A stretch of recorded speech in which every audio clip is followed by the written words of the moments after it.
ఇలాంటి ఘోరాలు నేరాలు చేసి వేరే వాళ్ళ పైన పెడతా ఉంటారు.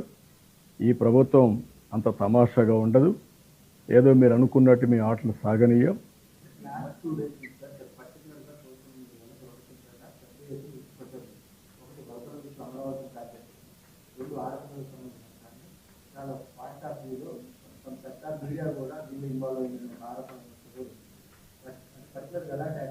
నో ఈ రెండు ఉన్నాయి. First of all will send information to everybody.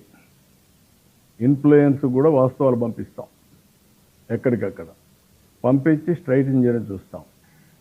ఎవరైతే కావాలని అవాస్తవాల్ని ఫ్రాడ్ని పదే పదే చేస్తారో చట్టపరంగా ఏ విధంగా కఠినంగా యాక్షన్ తీసుకోవాలో తీసుకుంటాం. సోషల్ మీడియాలో వచ్చేటివి కూడా కంట్రోల్ చేస్తాం. వాస్తవాలు ఎవరైనా రాయొచ్చు, వాళ్ళ వ్యూస్ ఉంటే చెప్పుకోవచ్చు. నా కోరిక ఇది, అమరావతి మునిగిపోవాలా, అది నా కోరిక. కోరికుండా రాసుకో కావాలంటే. కానీ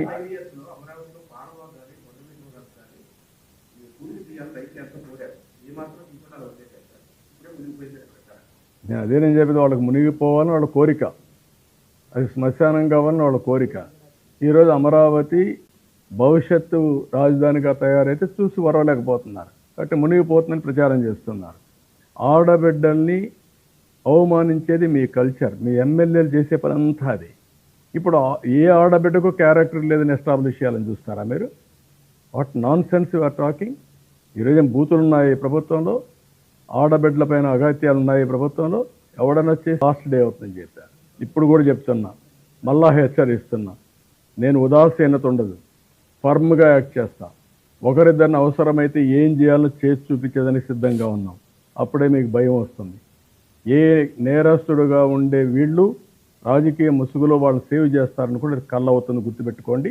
I'm very clear on that.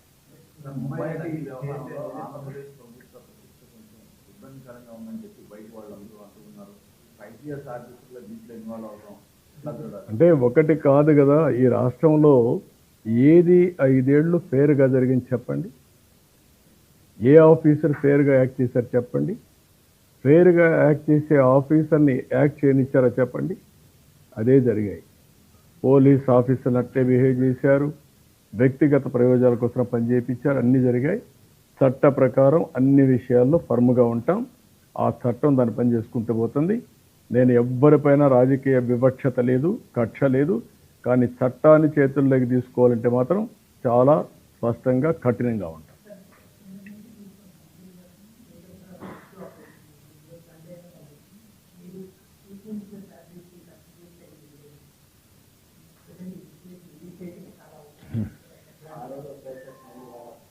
అంటే నేనేమంటున్నానంటే 30 ఏళ్లకు మునుపు నేను ముఖ్యమంత్రి అయిన రోజున, ఈరోజే సెప్టెంబర్ 1 అక్కడి నుంచి ఏ విధంగా పనిచేశానో దాని టెస్టిమోనియలే ఈరోజు తెలంగాణ, ఆంధ్రప్రదేశ్ అభివృద్ధి. ఈరోజు మళ్ళీ నేను ఏ విధంగా ముందుకు పోవాలి అని ఒకసారి నెమరు వేసుకునే రోజు ఇది. ఒక్కొక్కసారి నేను అప్పుడప్పుడు అంటూ ఉంటాను CBN 1995 అని. ఆ రోజు CBN మళ్ళీ ఈరోజు ఈ పనుల్లో చూపించాలని నా కోరిక. డెఫినెట్గా చేస్తాం. నాకు ఎప్పుడు కూడా సెలబ్రేషన్ చేసుకోవాలి, ఏదో కావాలి అనే కోరిక లేదు. ప్రతి ఒక్క అవకాశం